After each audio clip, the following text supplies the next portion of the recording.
हमनी के घर में जौन बिजली के तार बा ओइमे केतना करंट बा एके जानकारी हमनी के नहीं है। हाँ, बिजली से चले वाला पंखा, एसी, कूलर इत्यादि हमनी के जानल जाता, लेकिन बिजली काम कोने करेला ये हमनी के नहीं जानत। ओमे कितना ताकत बा ये हमनी के नहीं जानत। वही तरह से सोशल मीडिया के एगो अपन ताकत बा, वही ताकत से रूबरू करावे खातिर आज के वीडियो बनाओ तनी। नमस्कार, प्रणाम, गोड़ लगतनी। हमार नाम है KL चौहान, भोजपुर में पहला मोटिवेटर, सफल बिजनेसमैन। विनोद बहुत ज्यादा रौरा सुनिए सोशल मीडिया पर कि विनोद आखिर ह के। विनोद नाम के व्यक्ति, विनोद थारू के नाम से उनके कुछ यूट्यूब चैनल बा, उन्हों के नहीं पता कि वो कितना ताकतवर हो गए बने, वायरल हो गए रहे। काहे? ताकत सिर्फ सोशल मीडिया के।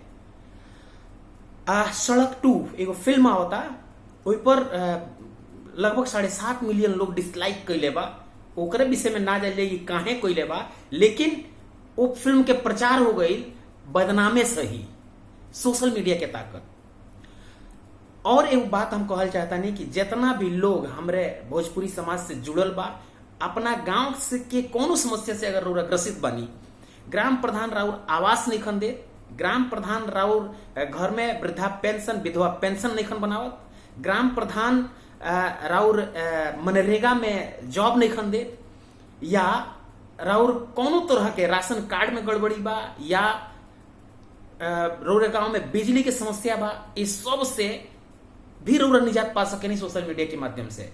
एगो हथियार आज बताओ चाहता नहीं, 2 तरह के हथियार से रौरा यूज कर सके नहीं, उपयोग कर सके नहीं। एगो RTI होला, राइट टू इन्फॉर्मेशन, एगो कानून बा, बहुत सशक्त कानून बा।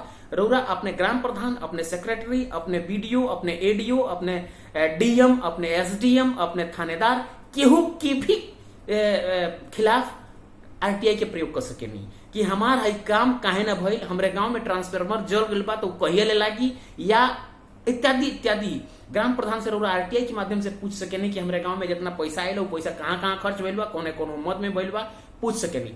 एक बात और, रौरा ट्विटर जानते नहीं, ट्विटर एगो ऐसा माध्यम बा कि डायरेक्ट राउर बात प्रधानमंत्री, मुख्यमंत्री, DM, SDM, राष्ट्रपति या जे भी गणमान्य व्यक्ति शासन में बा, ओकरा तक रौरा डायरेक्ट बता सके नहीं, पहुंचा सके नहीं। सोशल मीडिया के ताकत, जौन सोशल मीडिया विनोद के मालूम है नहीं कि कितना बड़हन विनोद हो गए बने।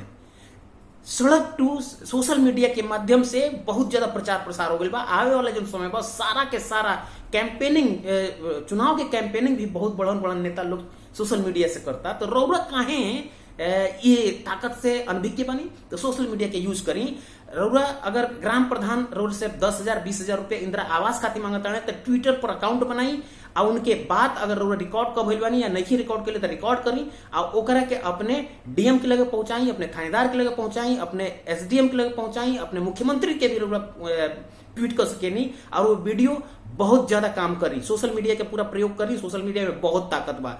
Social media Avira digital media के से भी ज्यादा मजबूती की तरफ बढ़ता, तो रौरा अपने ताकत के पहचाने के पड़ी। मान के चली कि रौरा घर में केहू वृद्ध बा और क्या वृद्धा पेंशन नहीं बनत, तो रौरा ट्विटर पर उनके पूरा विवरण लिखी। आप सेक्रेटरी के लिए चाहे अपने DM के भी वो डायरेक्ट ट्वीट करें कि ग्राम प्रधान हमरा के सपोर्ट नहीं खन करत, गांव में ट्रांसफार्मर नहीं लागत, बिजली विभाग के रौरा चक्कर काटत तानी, पूरा गांव के लोग परेशान बा। ट्रांसफार्मर के फोटो खींची, समस्या लिखी, 8 10 20 जने के मोबाइल नंबर में लिखी, डायरेक्ट रौरा विद्युत मंत्री के लगे ट्वीट कर सके नहीं। एकदम यकीन मानी कि अगर 15 से 20 मिनट में रौरा के रिप्लाई मिल जाए कि का भइल बटे या कहाँ।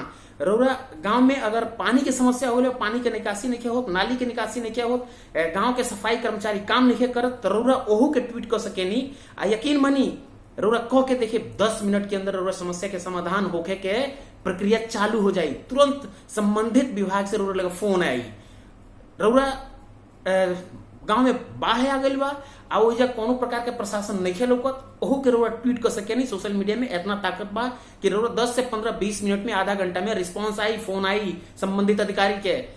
रौरा गांव में केहू भी बा, जैसे कोरोना के पेशेंट बा आ ओके इलाज नहीं हो पाओ या कोनो इलाज के संभावना भी नहीं है, डायरेक्ट ट्वीट कर सके स्वास्थ्य मंत्री के लगे। जे स्वास्थ्य मंत्री बा ओकरा लगे ट्वीट करें कि हे जाए यही समस्या बा, और रउरा इतना पावरफुल हो जाए कि धीरे धीरे लोग रौरे आसपास घूमे लगी।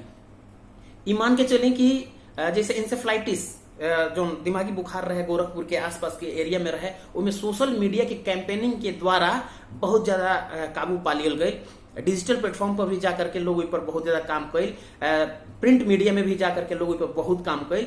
यानी कि प्रचार जितना तेजी से हो जाई तो वो समस्या के समाधान उतना तेजी से हो जाई। तो रौरा अगर अपने गांव की कोनो समस्या से भी ग्रसित बानी तो रौरा ट्विटर के बहुत जरूरी बा यूज कैल।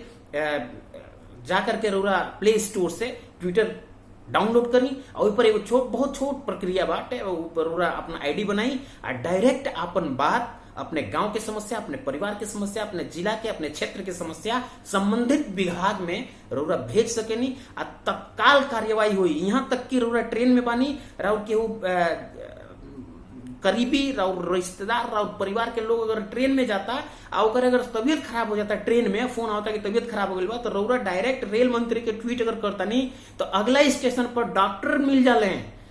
इतना पावर बा ट्वीट में। कहे से ट्वीट एगो ऐसा माध्यम बा कि डायरेक्ट सब लोग की लगे जाला। फोन रौरा एक जने के करता नहीं, फोन उठाता नहीं कि नहीं उठाओ, लेकिन ट्वीट अगर रौरा कर देनी ग्राम प्रधान के खिलाफ चाहे केहू के खिलाफ कोटेदार अगर मनमानी करता ओहू के रौरा ट्वीट करता नहीं तो डायरेक्ट पूरा जिला में बात पहुंच जाई ओई पर ओकर कार्यवाही हुई। तो रौरा अपने सोशल मीडिया के पूरा प्रयोग करे के बाद सोशल मीडिया पर केहू के अनाप शनाप नहीं है बोले के, केहू के गाली गलौज नहीं है करे के, आपन अधिकार के अगर खाली बात करे के बाटे तो पूरा शालीनता से शब्द के मर्यादा राखत हुए अपना सोशल मीडिया के प्रयोग करे के बाद। गांव में जल निकासी एबार बहुत बड़ा समस्या हुई। जितना भी हम भोजपुरी बेल्ट के लोग के जानता नहीं, वो लोग के गांव में बारिश की वजह से पानी ना निकलत हुई तो ओहू के रौरा फोटो खींची।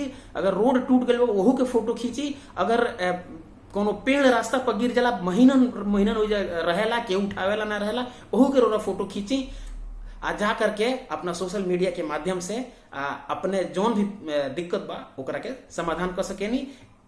और अगर वीडियो ऐसने वीडियो और रौरा भविष्य में देखल चाहता नहीं तो चैनल के सब्सक्राइब कर दी, लाइक करी, वीडियो पसंद आई लोग तो करा के और लोग के शेयर कर दी कि और लोग भी नॉलेजेबल हो जाओ। भोजपुरी के ज्यादा से ज्यादा प्रचार प्रसार और विस्तार करे के बाद। नमस्कार, प्रणाम, गोड़ लागत।